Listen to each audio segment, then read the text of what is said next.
In this video, I'm going to show you how you can download and install plugins to Calibre.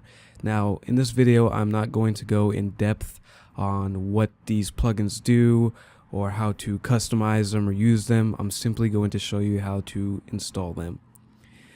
So if we go ahead and go to this website here, it's called plugins.calibre.ebook.com.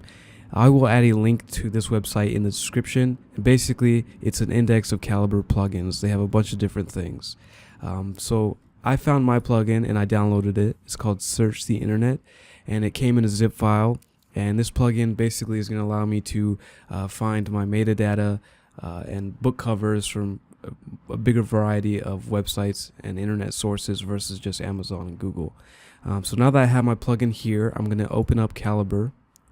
And to install it, I'm going to go to Preferences. I'm going to go down to the bottom under Advanced and click on Plugins. And then I'm going to click on Load Plugin from File.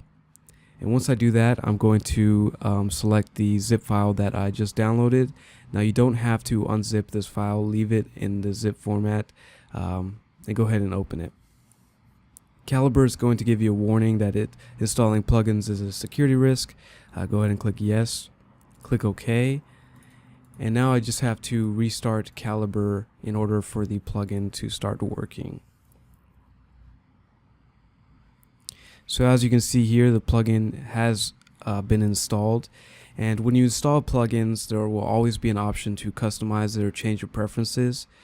Because this one is part of the user interface, I can just click on it and click Customize Plugin.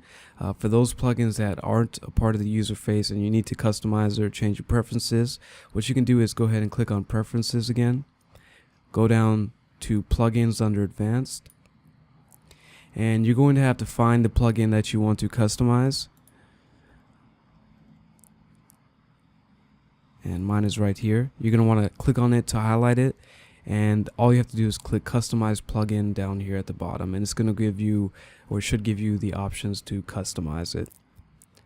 If you have any questions, feel free to leave a comment in the comment section below. If not, and you enjoyed the video, feel free to leave a like, and thank you for watching.